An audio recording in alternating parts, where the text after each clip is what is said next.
Senteur de menthe et de jasmin pour un déjeuner typiquement maghrébin au cœur du quartier latin. Vitrine de la Grande Mosquée de Paris, le restaurant traditionnel fait salle comble. On y vient par plaisir et par curiosité. Je suis en week-end sur Paris et il y a longtemps que je voulais venir manger à la Mosquée de Paris. C'est un dépaysement tout en restant en France. C'est un peu la découverte d'une culture, d'une alimentation. Il y a aussi le massage, le hammam derrière. C'est un lieu qui est ouvert à tous finalement. Ah oui, il n'y a pas de discrimination, rien du tout, au contraire. Les gens sont très accueillants et vraiment très agréables. Là, c'est la salle des prières, la direction de la Qibla, le mihrab. Construite en 1926 en hommage aux combattants maghrébins de la Première Guerre mondiale, la Grande Mosquée de Paris est la plus ancienne en France. Son minaret culmine à 33 mètres de haut, mais par souci de discrétion, son rôle reste symbolique. Les touristes regretteraient presque de ne pas y voir monter le muezzin pour l'appel à la prière.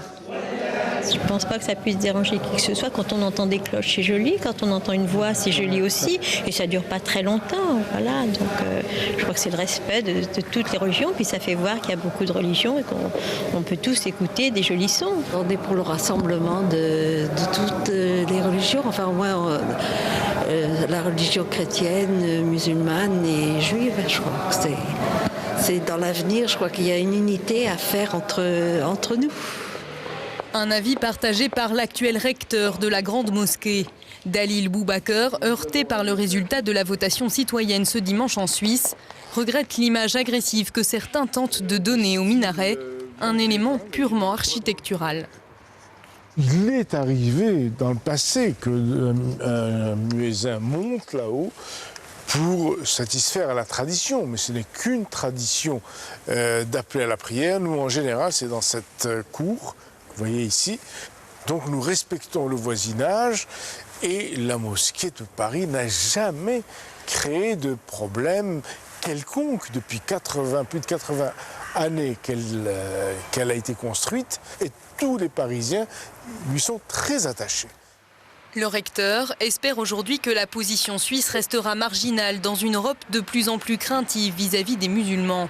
Selon lui, la meilleure façon de contrer l'islamisme radical serait plutôt de soutenir les partisans d'un islam modéré.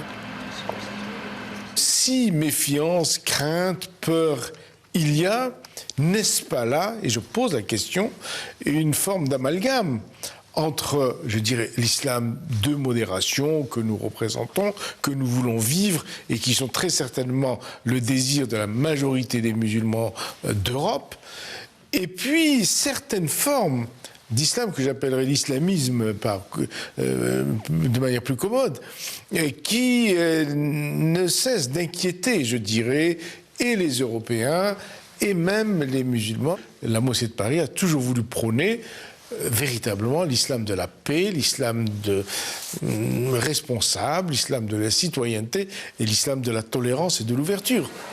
Un esprit d'ouverture qui se décline à l'heure du thé sur les visages des visiteurs. Parmi eux, on compte quelques chrétiens comme Monseigneur Gaillot, ex-évêque d'Évreux et électron libre de l'Église catholique, un habitué des lieux. Pour vous, ça fait partie du patrimoine parisien aussi, cette grande mosquée ? Écoutez, c'est plus que le patrimoine, parce que pour moi, ce sont des frères qui sont religieux, qui croient en Dieu, c'est important. Et j'ai besoin d'eux pour aussi ma foi. J'ai été choqué, par exemple, qu'en Suisse, on soit contre les minarets. Et ça, c'est pas une attitude d'ouverture, de tolérance. Érigée grâce au financement de l'État sur un terrain offert par la ville, la Grande Mosquée de Paris attire chaque année plus de 60 000 visiteurs. Une escapade orientale devenue presque incontournable sous le ciel de Paris.